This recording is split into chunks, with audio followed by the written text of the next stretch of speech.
Hey guys, Alex Fedotoff here, and today we have an amazing guest. We have Ryan McKenzie from Tru Earth. What's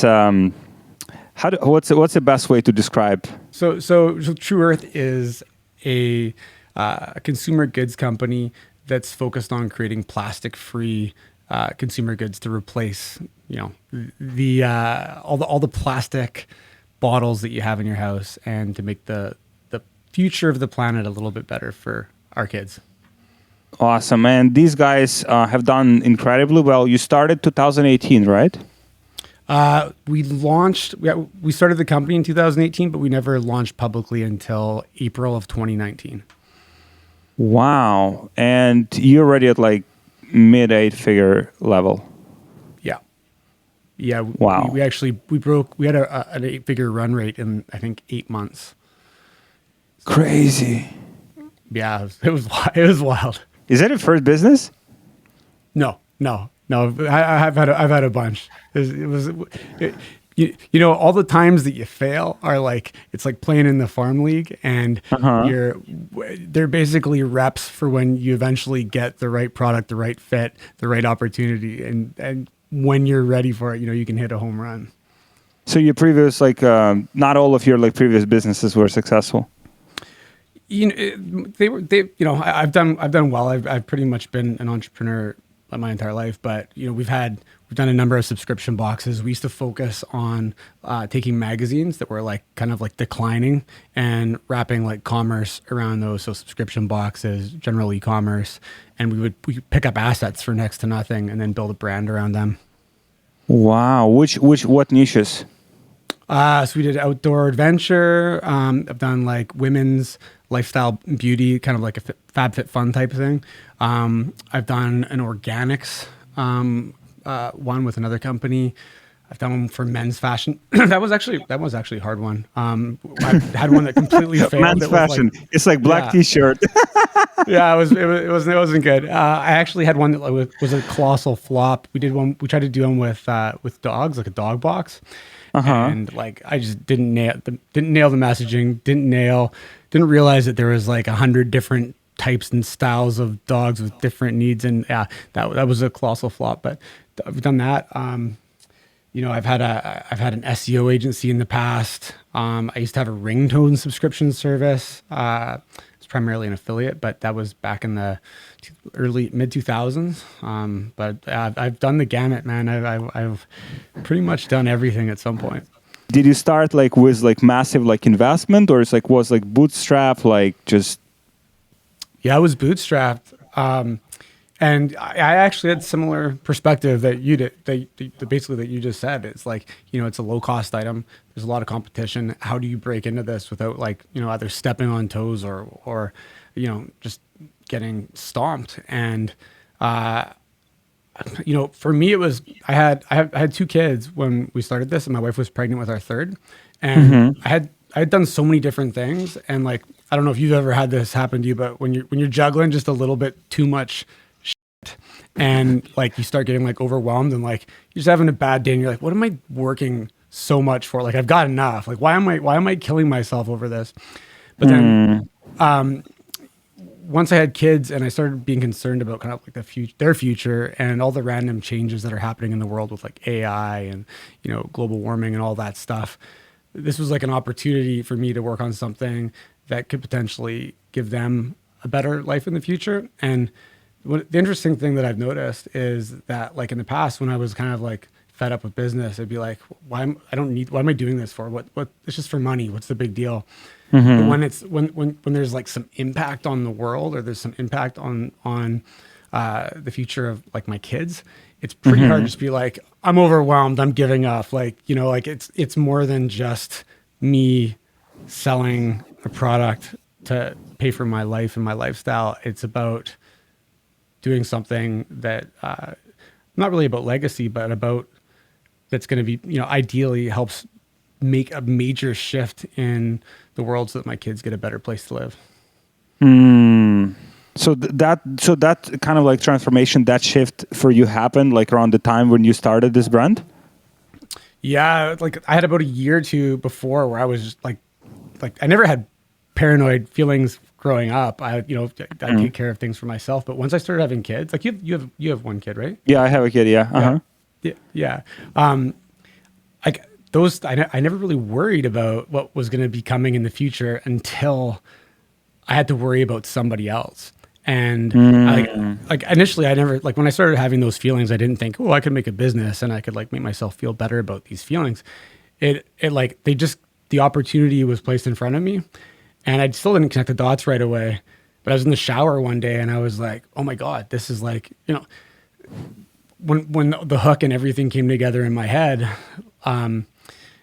it was like, this is something I got to do. Like this will make me feel better, and I can build a business around it. Wow. How did you start business by yourself, or you had founders from like co-founders? Yeah, so there was two other co-founders.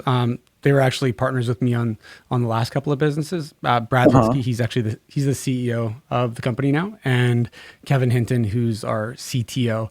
And we've kind of been, experimenting with all these different things for years, and we've always had a really good relationship. So, that we teamed up again. That's awesome. So, I think that's such a, I talk to a lot of like entrepreneurs, a lot of founders, and finding the right partner is hard. Like, like the right skill set. Like, I mean, the not only from the skill set perspective, but also like ethical. Like, can you trust this person? Like, who's your life? Like you getting into the stuff like together. Like, and what would be your like advice in terms of like finding partners? Like, is there like any like magic sauce like to this, or this is just like luck?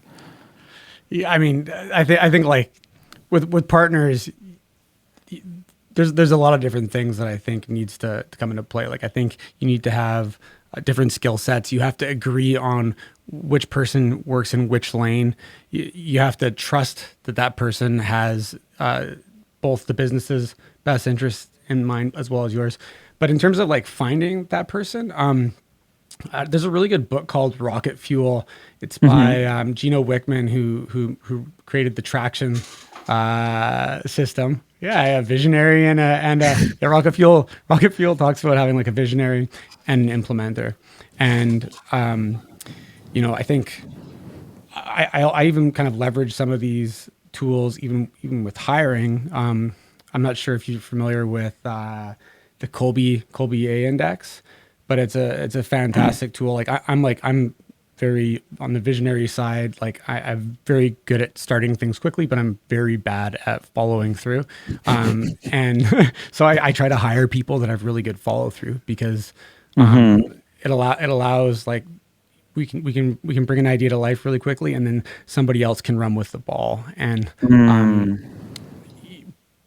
I'm kind of going off topic here, but like in the past, I've hired people who were more similar to me, and in terms of like they're also quick start and poor follow through. And what winds up happening is things either don't get done, or there's less attention to detail, or balls get dropped along the way. So it's one of the tools at least that I use, at least in terms of trying to figure out if my personality complements somebody else's personality. How did you validate the product? So you had this like idea like out of nowhere. Hey, like I'll go into like this market. These guys, just like have like coffee or beer together. Hey, let's just go like start a company. We'll put Procter and Gamble out of business, or it was. No, man. We just like set up shop in my garage. We started like mixing chemicals together. One of them caused this big puff of smoke, and we all passed out. And we woke up, and no, I'm just kidding. What actually happened was, it happened twice. No, there was. Brad, who's the CEO of the company, his wife had like a stepbrother growing up who had invested in this patent, and they had heard that we had been doing these subscription products, and they had initially tried going straight to retail without any education, and they didn't have a lot of luck. So they come to us and say, "Hey, would you guys want to try building something like the Dollar Shave Club for men?" And sorry, Dollar Shave Club for laundry, I mean. I don't think there's a Dollar Shave Club for women, but I could be wrong. They pitched it to us a couple times, and we're like, I had similar thoughts to you where I'm like, this just seems really difficult. And this is like in like 2017 where like when like, you push the easy button on Facebook, like everything's sold. You got like $5 CPAs on everything, right? Things are all different now. But I was like, I don't know, man. I don't know. And, I kind of told you a little bit about what happened along the way, but I wound up having like this epiphany, and Brad, Kevin, and I, we talked about it, and I'm like, why don't we like see, like these guys have pitched us like 10 times. And I just thought like, honestly, do I have one in here? I thought like, I just don't think that this little strip is going to clean my clothes. I honest to God, never thought that. Like, does that look like that's going to clean your clothes? I don't know. Compared to what you would normally pour in. So we brought some, they sent us a bunch of samples. We brought it in. I tested it. Kevin and Brad tested it. Our wives double checked our work to make sure that we were on point. And, sure enough, it was doing a great job. So we thought, how much did it cost you to like, so you would consider that like a prototype, right? Yeah, it was. I mean, the prototype was already active. It was already there. It was ready to go. They were actually, they were basically, there's a little bit in market already that they had in retail in a couple spots, but they were having a really hard time selling it because there was no education on it. And so, anyways, we brought it in. We said to ourselves, listen, if we can sell 150 units of this in the first month, then that's a sign that we'll continue on. If not, like put a bullet in it, move on with the next thing. And we sold over 1,500 in the first month. How? Using like Facebook ads. Yeah, we were in one subscription box, a small one. But yeah, pretty basic stuff. Nothing, no rocket science. What was the CPA at the beginning? Oh, dude, it was like literally like, well, actually day one, when we first launched, I like set up like 3 ads, and I emailed somebody, or I texted somebody that I'd worked with like 10 years earlier, and she went and bought it. I wasn't like trying to sell it there. She went and bought it. She was like the first customer. And then I think it was like crickets for day one outside of her. And I was like, shit, this isn't going to work. And then the next day it was like the stripe just started like lighting up, like ding, ding, ding, ding, ding, ding. I remember taking my kids to swimming lessons, and like I feeling like my wife was getting mad at me for looking at my phone too much, but I was like sneaking off to the bathroom to check all the CPAs. But they were coming in at like $5-7, like $5-7 like initially. It was like wow. Nuts. And obviously things are a lot different 3 years later. But it was awesome, man. It was like, What was the angle like at the beginning? Like kind of like. Was that focused on the like plastic, as you mentioned, kind of like liberating from like plastic, or was it focused on the convenience of it because it's like looks very like So what was the angle that worked out from the day one? Yeah, so it was like the landing page. And I know the landing page doesn't look. It's not the most beautiful landing page on the planet, but it pretty much looked exactly the same as it does, or very, very similar. Minor changes, but the first ad was literally just like a picture of my hand holding a strip over the washing machine with the package beside it, and the copy was along the lines of like, finally a plastic, or finally a way to eliminate 700 million plastic jugs from landfills. I think that was pretty much the hook, and we kind of had lightning in a bottle in a sense, because Greta Thunberg was like really hitting the drum. I don't know if you remember Greta Thunberg, but the young environmentalist, and it was really big at that time. So it worked out in our favor. But an interesting thing that kicked my ass like a month in was that the election was starting to get moving, and because Donald Trump said that that global warming was fake, it became a political category on Facebook. And I'm not American, so you have to be a citizen of the country that you're advertising in to speak about politics. And since it fell into that, I basically I continue to use that messaging inside of Canada, but I had to use, you know, other benefits as my messaging soon after in the US, which sucked because our CPAs went up quite a bit as a result. But yeah. Wow. That company, there was another company, right? Like focused on plastic and pollution and stuff, for ocean. Yeah. Yeah. They made bracelets, right? Huh? Yeah. Yeah, They made they're doing bracelets. pretty well from like last time I've heard. Like they have like a massive. They're also doing like multiple 8 figures a year. Yeah. So Yeah. did you learn from them, or like did you kind of like, was it like maybe inspiration, or like that wasn't even like you didn't even know? You know what? This sounds like ignorant, but I didn't do a bunch of digging around to see what everybody else was doing at the time.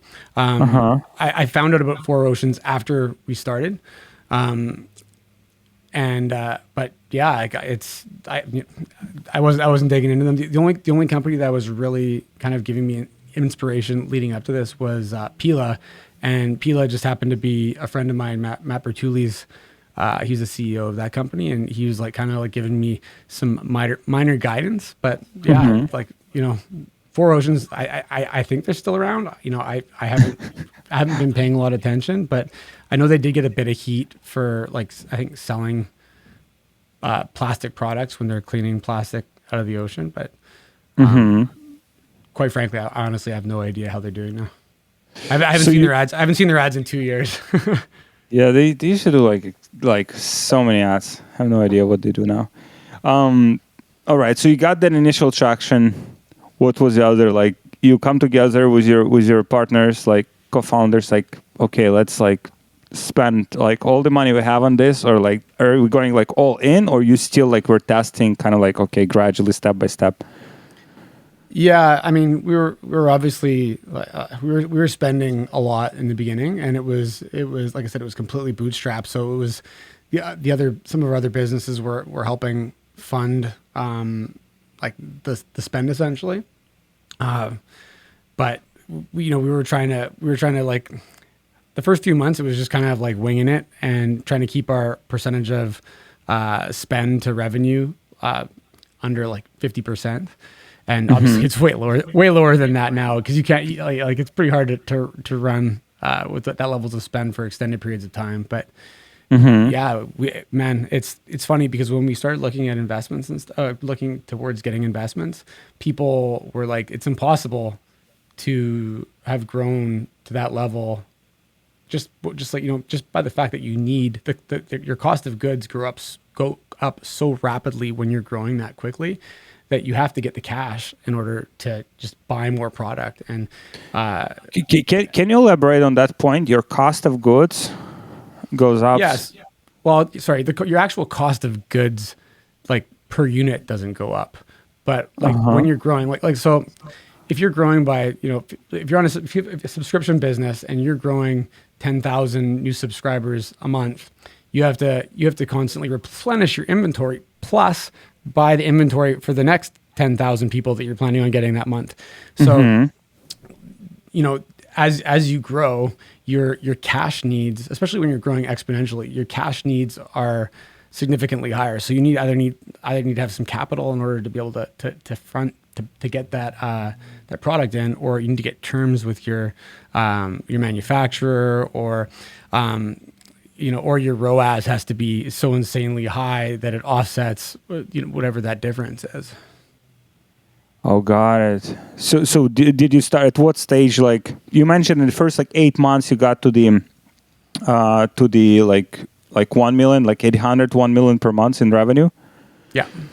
So at that point, you already started kind of like seeing that, like those the cash flow issues, or it would happen like later. Yeah, I mean, we were lucky to be in a position where we had these other businesses, so it was kind of like keeping us like all right. And I don't know exactly. It's been 3 years of Fast and the Furious growth. But I'm lucky that I've never been the one specifically managing the cash flow. It's just like we got a line of credit with Facebook. We use Facebook's line, which I know very few people do, but it's fantastic. There's no interest on it. You get 30 days to pay it back when you're in the subscription world. That's awesome. So like that was pretty much the only debt that we leveraged early on, was using Facebook's line of credit to pay for the ads. And then we got one with Google, and basically monthly invoicing versus putting it on a credit card. But outside No of point. that, like, No points though. no points, man. We use points for a bit, but like, you know, eh, when you're there's upsides. You have to pick what was more important to you at the particular point. And I mean, I'm sure we'd have enough points to fly around the world like 100 times by now. But the utility of the zero interest line of credit was higher value for us than For sure. than points. Oh wow. Okay, cool. So Facebook was that like initial kind of like source of traffic. So you doubled down on Facebook. Like at what point like you started introducing like other traffic sources? Yeah, we got into Google search pretty much like almost right away. Obviously, defensive branded keywords, but then we were building this category, so we just wanted to make sure that any growth that we create tied to the category, that we would be there. So we were doing keywords there, or search intent there.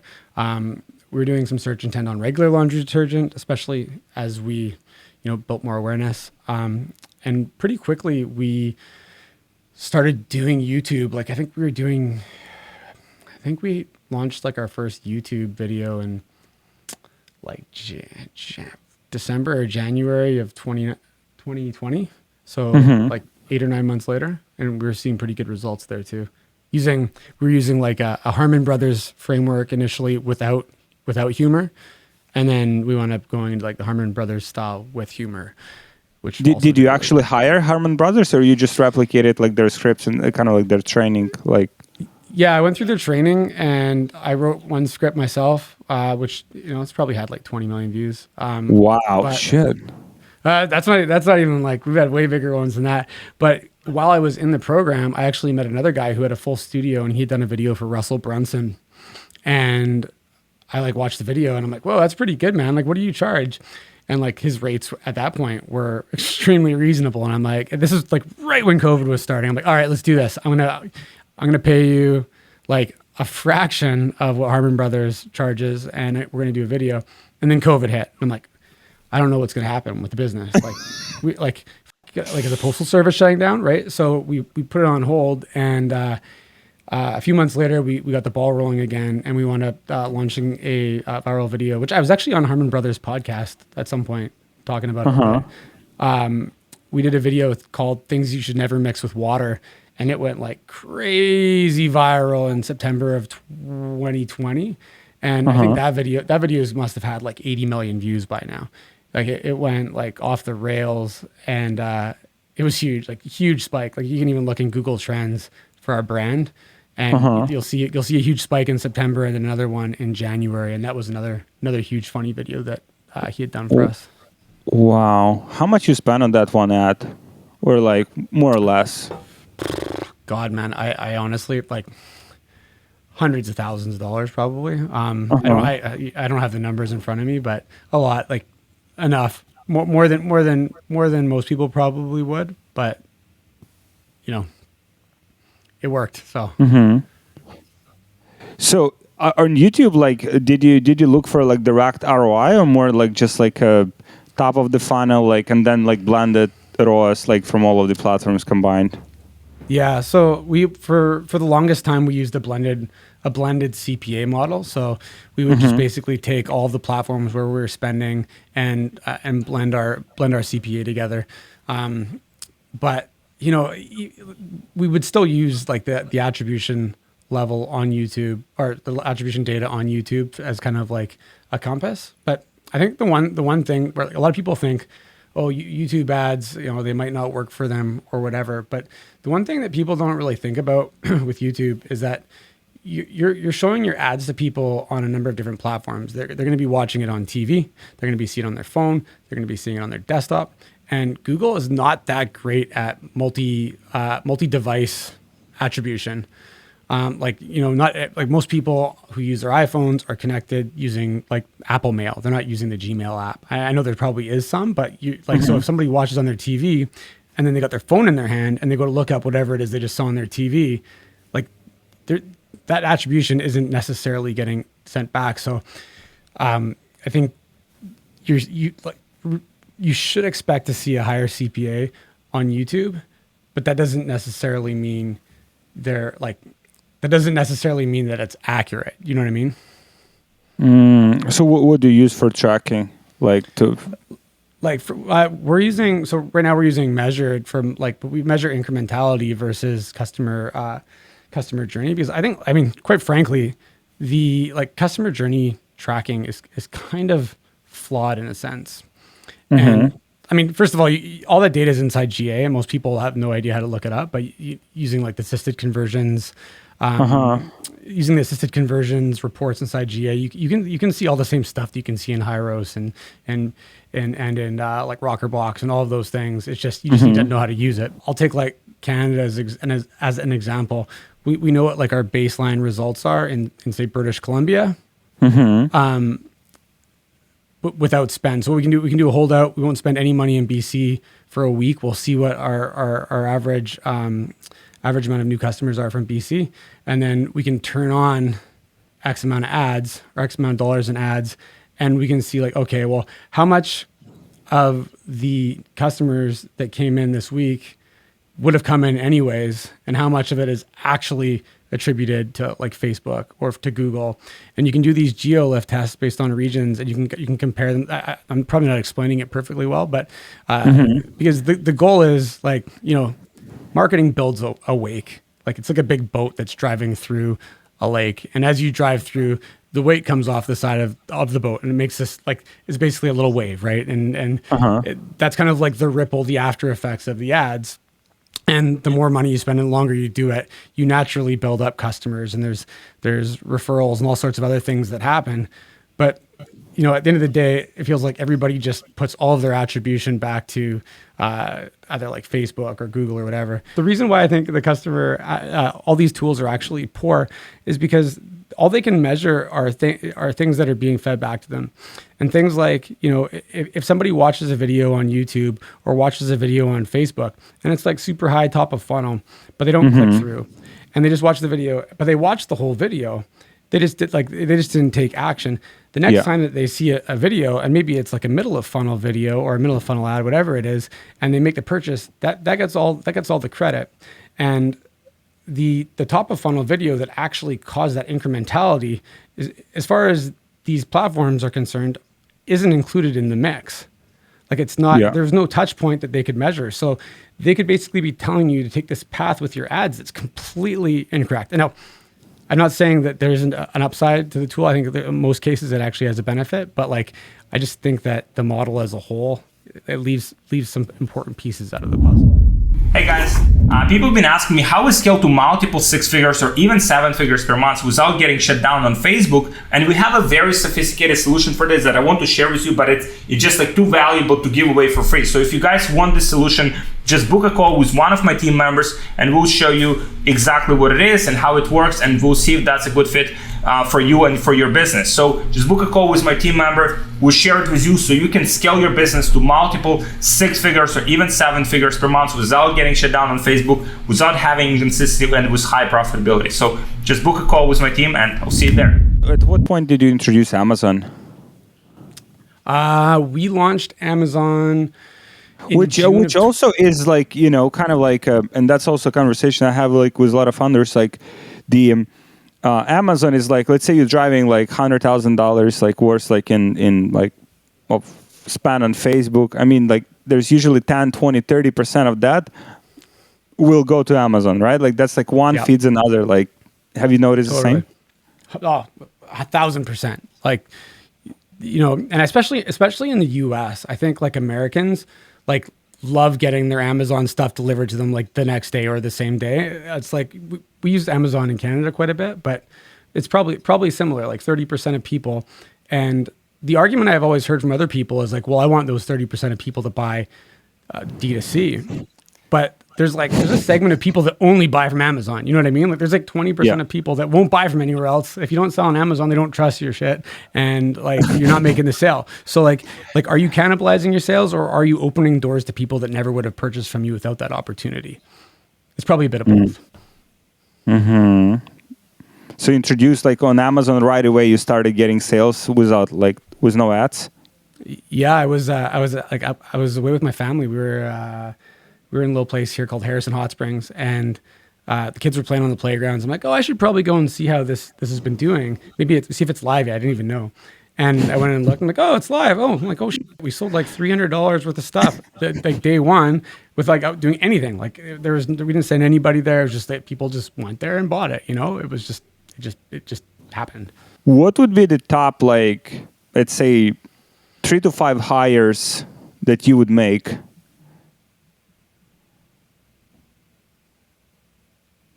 Like, let's say if someone does like similar model, kind of like direct to consumer. Yeah, I'm trying to think back to when we started. Like, I mean, for me, I mean, I'm not the CEO. I'm the CMO. I think like if you're running all the systems yourself, you're preventing yourself from being able to grow, right? Well, you can only do so much. So I think finding some sort of like, if it's e-commerce, like finding some sort of like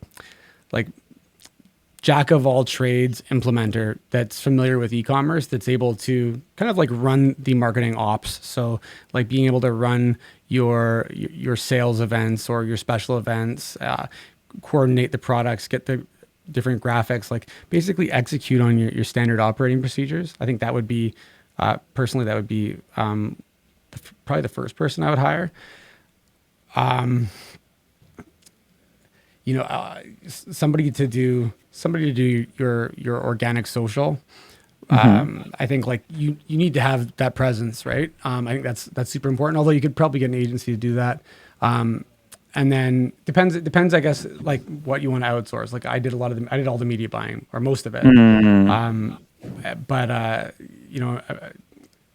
Whether that's being done through an agency or you're doing it yourself, somebody who's creating the content, a videographer potentially. Like we're still just about to hire our first videographer. I pretty much, up to this point, I have outsourced like all of the creative pretty much. And we produce a tremendous amount of creative, but we're just getting to the point where we're bringing on somebody internally.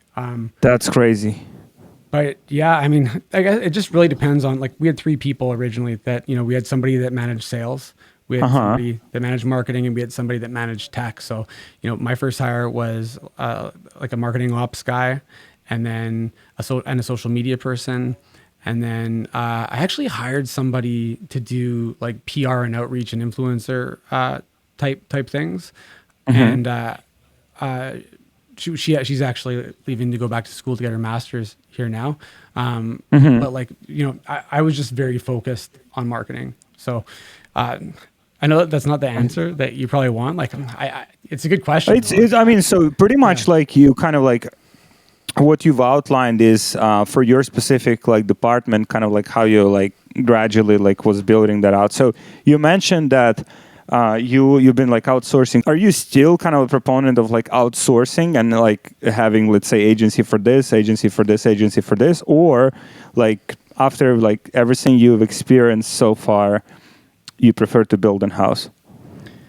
So I think it's kind of there's two parts to this. Like, first of all, I think we generally outsource until we can insource. That's kind of our rule. So if there's not enough work to fully insource a role, or if it's cheaper to outsource the role, then we outsource.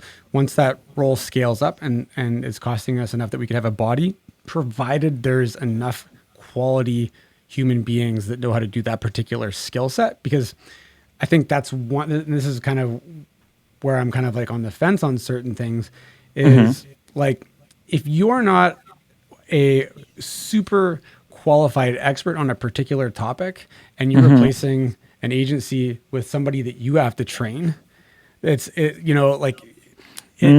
difficult to get that and if that person's not motivated to be like the best at that particular thing, you're going to get somebody who's average at that role. So like, you wind up trying to, like, it took us like almost a year to find a media buyer. Like, that wasn't me. Like, we had an agency that was running our Google ads, who was actually fantastic, but Brett Curry and those guys at OMG. But we were like at a point where like, okay, it's costing us, like, we could get a very good media buyer permanently in-house to handle a whole bunch of stuff. And like when you have your media buyer in-house, you have more speed. Excuse me, speed to market. You can deploy things quicker, right? So like sometimes you don't have an option. Like, you know, you might not be able to find a human being to run like in your city, or if you want them local, or like to run ads on this at this particular level. And you know, you don't necessarily want a consultant that's juggling a few other people, and sometimes you're just stuck with agencies until either you can find the right body. Which, fuck, man, HR. What are one of our HR people left, and we just have one right now, actually. And like, I feel so bad for her, man, because we were trying to hire so many people at the same time, and it's just like she's getting absolutely pounded, and like hiring is tough when you're like, especially when you have like 100 people working at the same place. Like, it's nuts. Wow. Everyone is in house? Is kind of in the same office? Well, we have a few people that are kind of spread out, and we're getting a little bit better at being more remote. But we have, I'd probably say 85% of people are around here. Wow. And there, so have you seen, like, and that's very subjective, and like, have you had better luck with like Canadian people or American people? So I think we only have one American like that actually works for us, but most of the agencies that we've worked with, just thinking, I think have primarily been American. We've got one or two that are local here, but we're looking to grow more into the US right now, which hopefully means that we'll get access to a better overall talent pool. You know, 300 something million people versus 35 million people in Canada. You know, that's 10 times the pool, 10 times the competition. But I think it's worth investing in expanding your talent pool instead of just like, you know, the city that I'm in right now is like 34,000 people. Like, I don't know how the hell we found somebody that's done media buying for like Best Buy and stuff like that. You know, like it's just like we're lucky. But I think if you have a lot better talent pool, the wider you're willing to accept employees from. At mid 8-figure level, like you guys are like right now, what is the biggest like challenge?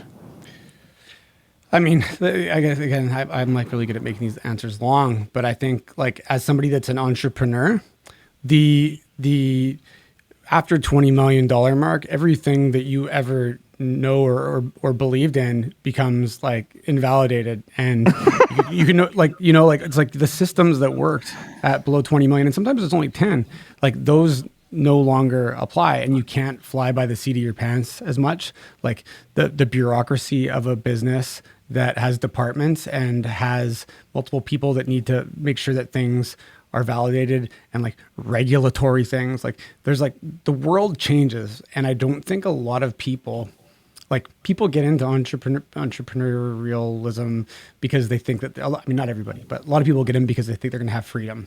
They think they're going to have the Lamborghini or whatever it is. Yeah.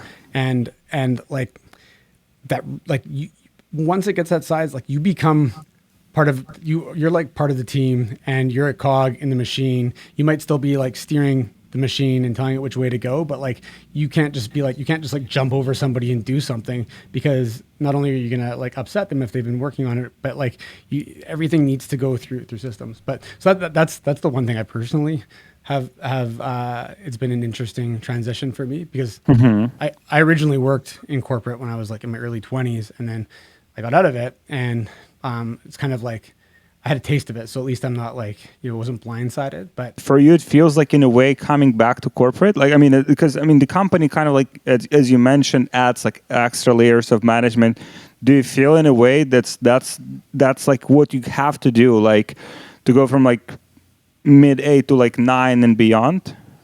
Yeah. I mean, I think it's more about systems and accountability, and you know, it's unless you have some special unicorn setup where you can be a solopreneur sitting at your house running Facebook ads and scale it to $1 billion. Like it doesn't happen very often, right? Like you need people, but like I do feel it's definitely more corporate. It's less of like what people, I think most everyday business people assume. But I think like there's a pretty good business book that's called like Mighty Size Mighty Mid-Sized Businesses, I think it's called, but it talks about talks about kind of like the mid-sized business and like some of the killers that stop you from going to the next level. And it's a lot of it's like really small business stuff that has to, like, not everything from small business has to go away, but I think there's a lot of things that people do in small businesses that become less valuable skills as you get bigger, right?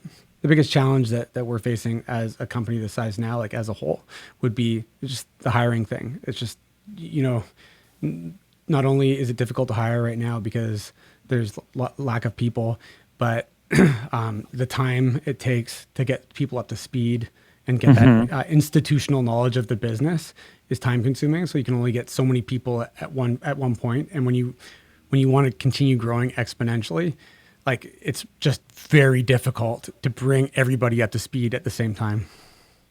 Do you use like recruiters?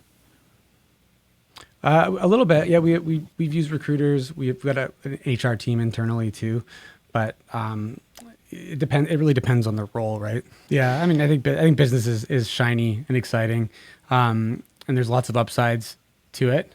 But I also don't think that every person is cut out to be a business person, and I'm not like saying that from a good way or a bad way, but I think like if you if you don't like thinking about things like 20 hours a day and solving problems and if you don't love that shit, then you're not going to love the higher levels, right? And I'm sure lucky for both of us, we probably both enjoy problem solving and that type of thing. So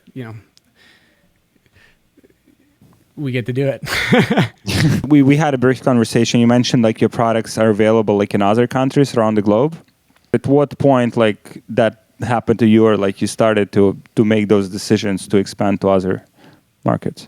Yeah, that's a good question. So we were doing really well in Canada right out the gate. We were doing decent in the US until we got hit with the whole political thing.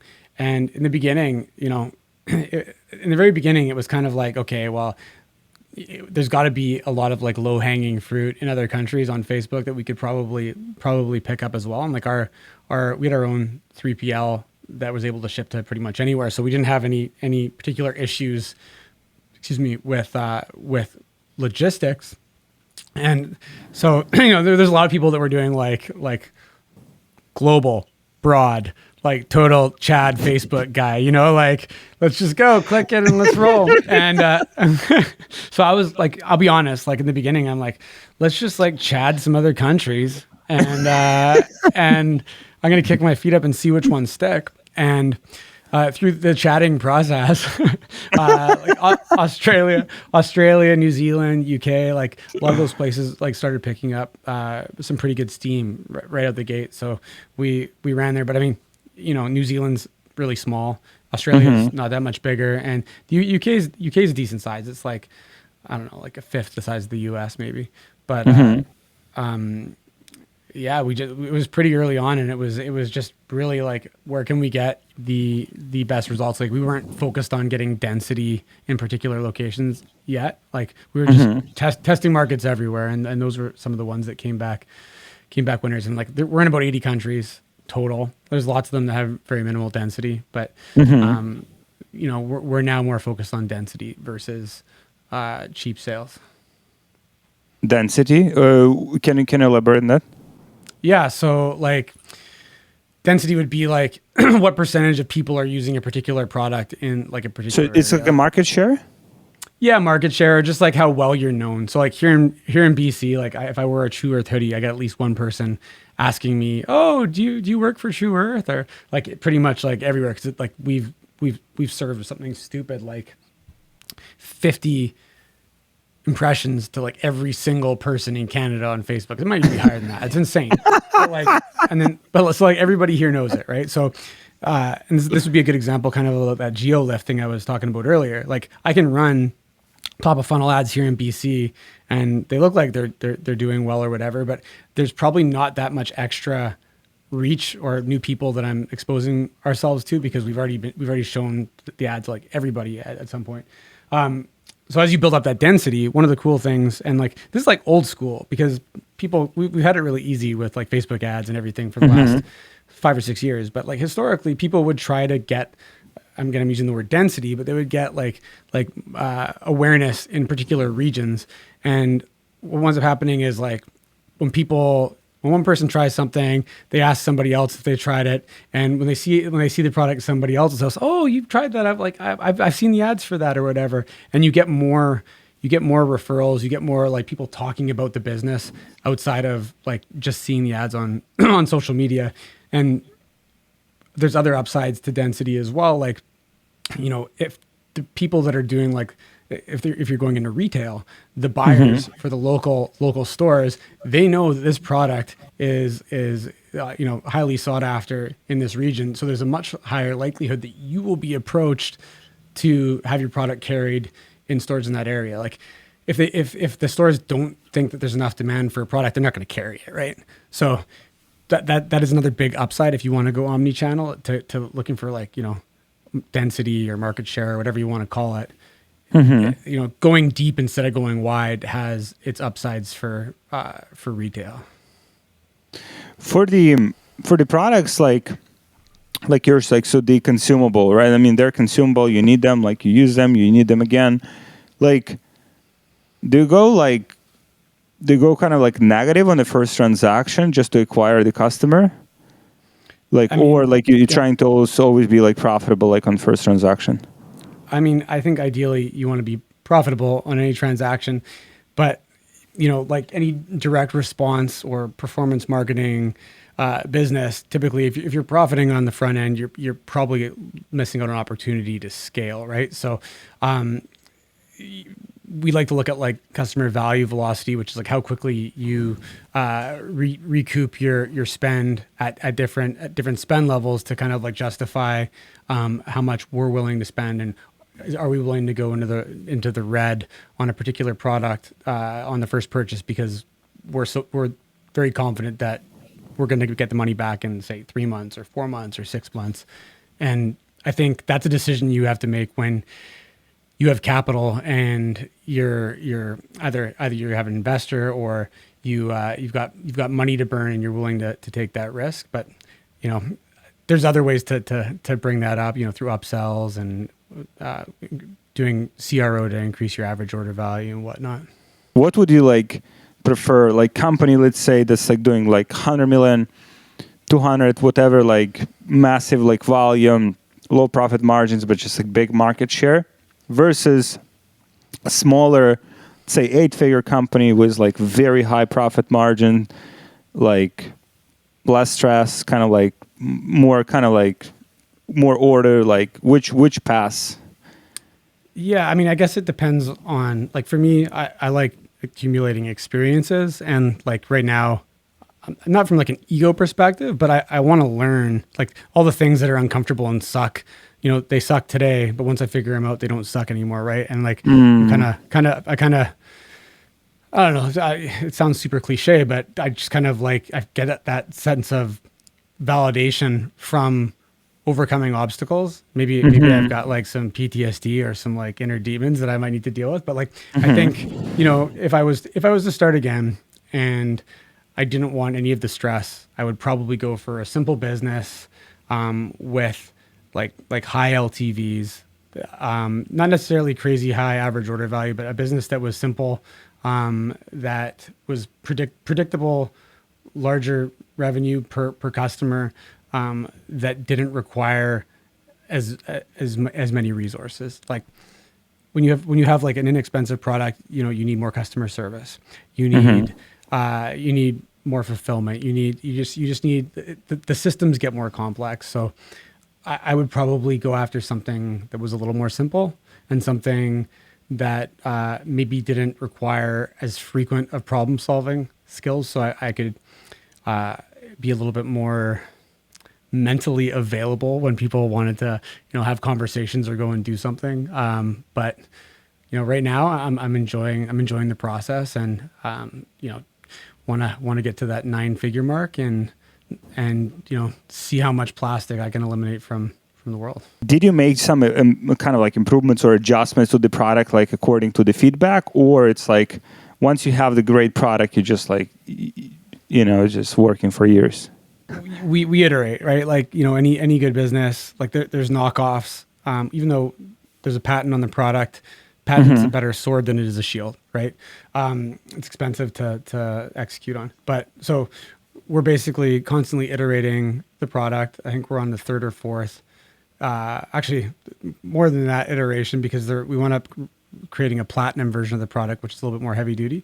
But yes, there is iterations. Like, we get the product out there, we make sure that it works, and it works to a certain standard, and then feedback is addressed, and we look at ways like, for instance, how can we make it dissolve faster? And I think like the latest iteration of the product dissolves in like a third of the time.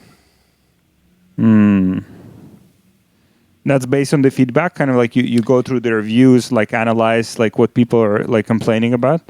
Yeah, I mean, we've had like 700 and something thousand customers, right? So it's like, but whether it's like Facebook ads or comments on Facebook ads, or like feedback to our customer experience team, or like, or just using the product ourselves. Like, even like I have a cousin, and the first iteration of the product, he had like this, like, our product's great for HE machines, but he like high effect efficiency, but he had this like little dinky thing, like this little apartment thing, like a freaking, like a toaster oven for cleaning your clothes, maybe a little bit bigger, but he had something like that in his house, and it wasn't fully dissolving in his washing machine because there just wasn't enough fluids going through it. But like, it was like a super weird one-off case because it was just a very uncommon washing machine size. But it's like things like that, like between people that I know, the feedback from the customers. Like, we've done something called a home use test, which is was a very coordinated test, asking people like a whole bunch of different questions to kind of figure out like not only what do they like and don't like about the product, but also what's the most important parts of the product for them. But yeah, that's a really long way to say that we do iterate, but a few different sources. There's lots of information out there if you're listening. What did you find like as the most like efficient way to grow like as a professional in terms of the learning? So when I was like in my 30s, I'm 41, but in my 30s, I used to just like read every book that marketing people or like business people like posted about on social media. Like, it was almost like a badge of honor. It was stupid. I would listen to the audiobooks while I was driving, and I would try to see how many I could listen to. But I kind of feel like, there's a number of them that were good and they helped me create a really good base. But this is bullshit, man. Like, everybody, like, the whole hustle, dude. We're right next door to Grant Cardone, Canada, dude. And it's just like the hustle culture. I just hate it. I hate hustle culture. Like, work smarter, not harder. If you want to learn something, like, figure out like Naval. I don't know if you know who Naval Ravakin. Yeah, whatever his last name is, like, brilliant dude.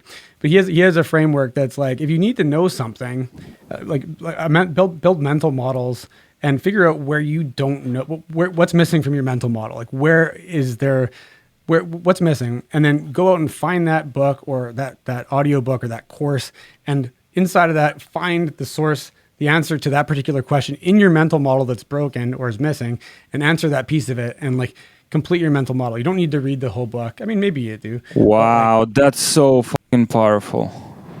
That's so good. Because I think it's like, it's like 50 books for like for entrepreneurs, like, and then like everyone has like book suggestions. There's like book of the week, like 3 books of the week. Shit, I mean, like, you got to be like reading all the time when you can get the work done. It's nuts, right? And like, I never used to read fiction or listen to fiction, and like probably like a year and a half ago, I started listening. Like, I probably read like 1 or 2 fiction books or listen to 1 or 2 fiction books, and then I'll listen to like a nonfiction book, and it's interesting because I think listening to the nonfiction, it's like it like primes you. You're not just always inputting things that you need to retain. You can like, and then when you finish reading a couple or listening to a couple of fiction books, when you go and you listen to something that is specific knowledge that you want to acquire, you're not bouncing around 45 other ideas from the last 6 audiobooks that you listened to keep up with all the guys that said you need to read these books, right? But I think back to the original thing is like figure out where you're hurting or what you need to know right now, and find like what is the best book on that subject. Figure out where the hole is in your mental model,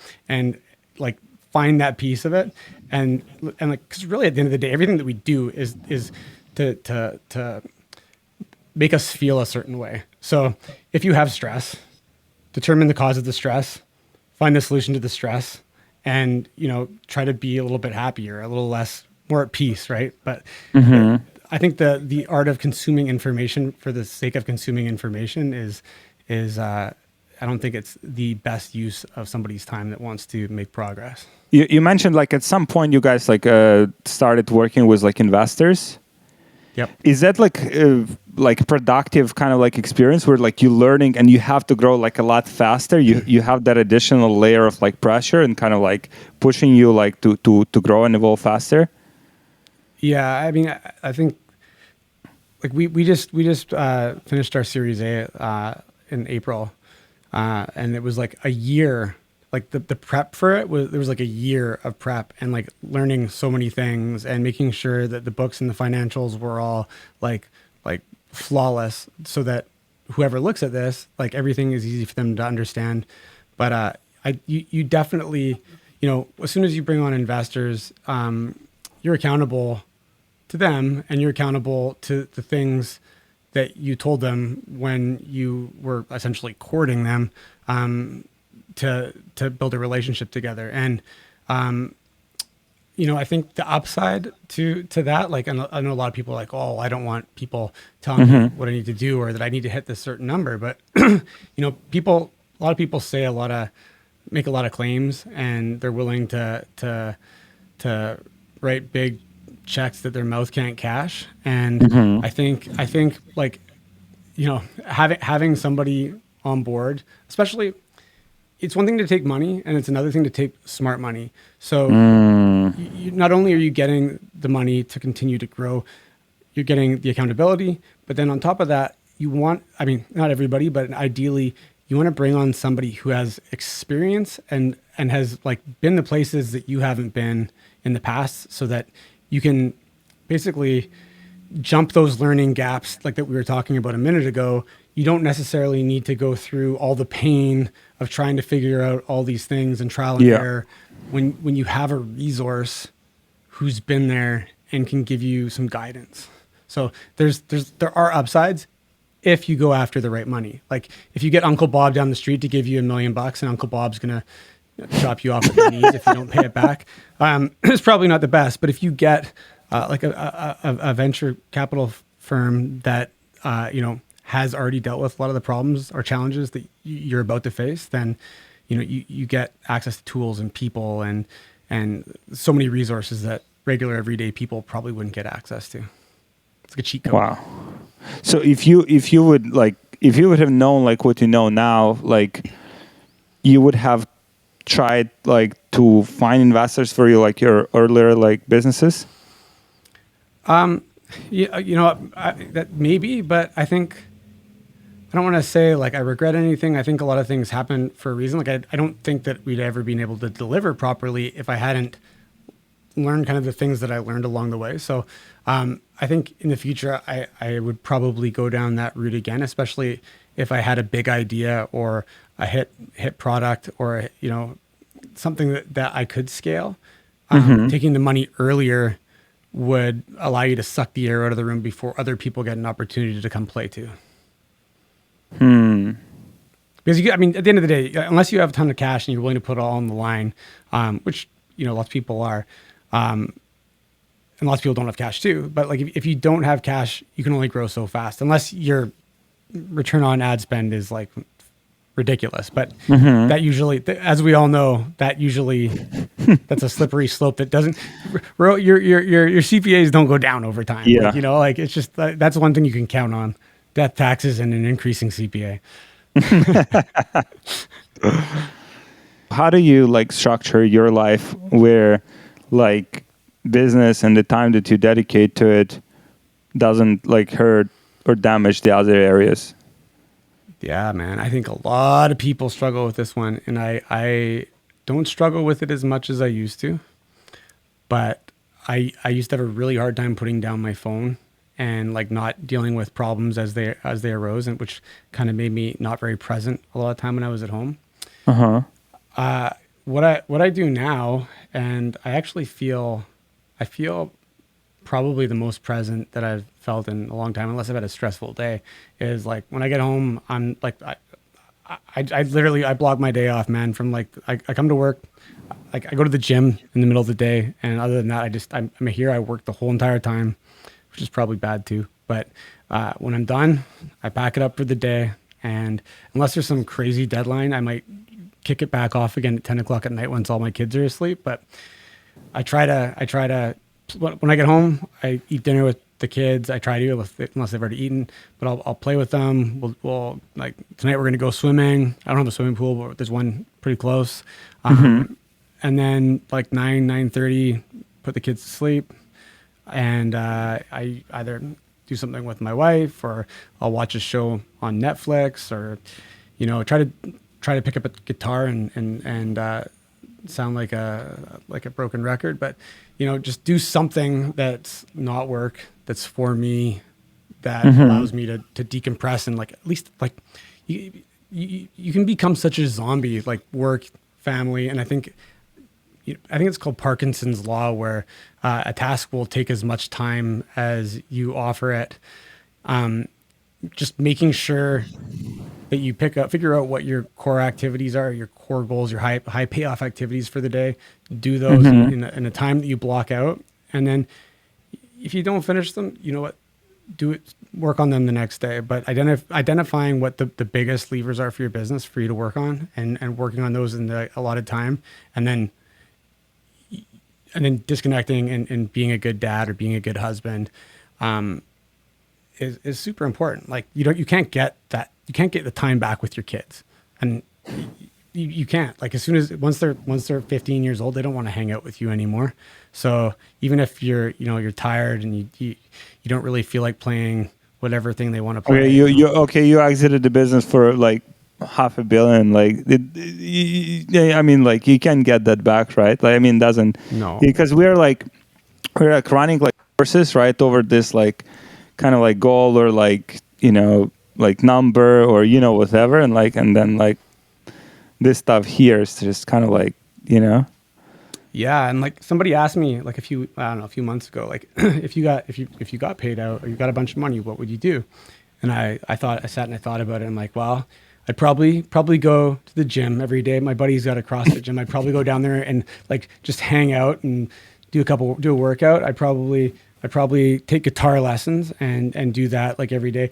Play with my kids, do whatever sports they wanted to do. And then I was like thinking to myself, I'm like, well, you know, none of that really costs any money. You're not like, none of your goals are like, you know, I'm not like, I don't need a bunch more money to do the things that make me happy. So like, if you really think about the fundamental things that make you happy, and you're breaking your back for some shit that is going to be fleeting dopamine, then I'm not saying you, but, you know, I think a lot of people chase that. And then when you get there, you realize that what you really wanted was what you had before you started this journey. Like 18-year-olds, man, they're the richest fucks on the planet.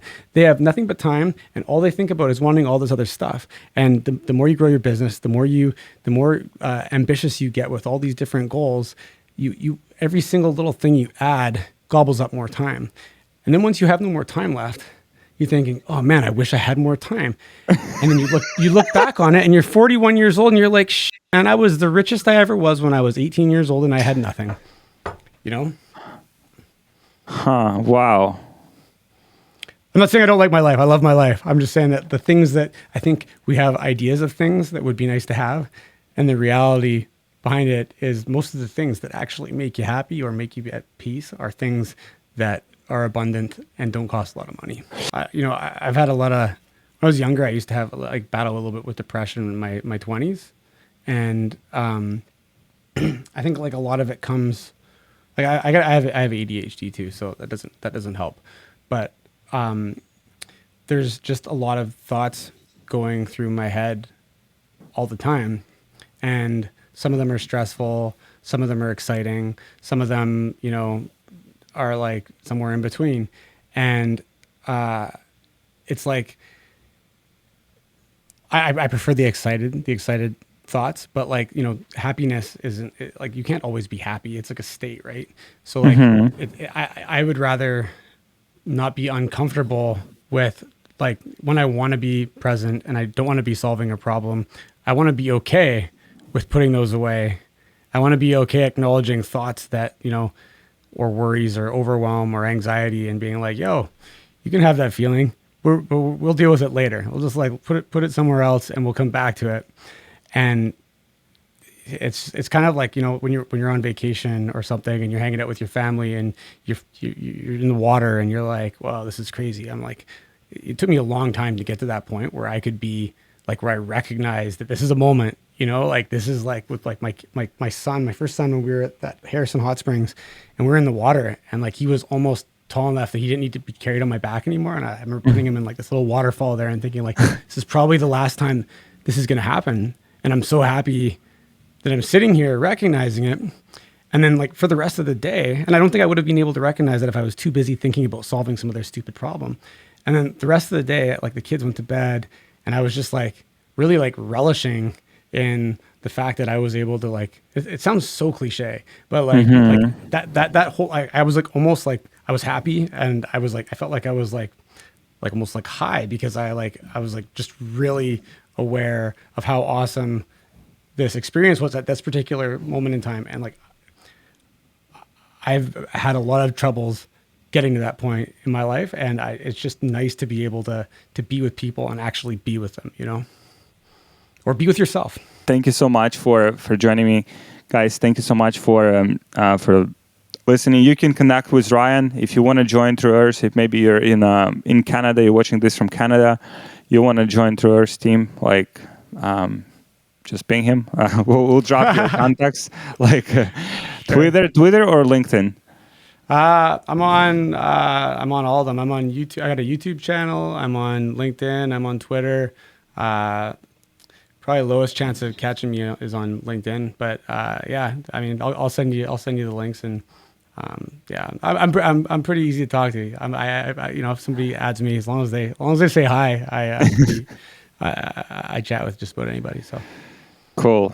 Thank you, Ryan. Thank you for joining me.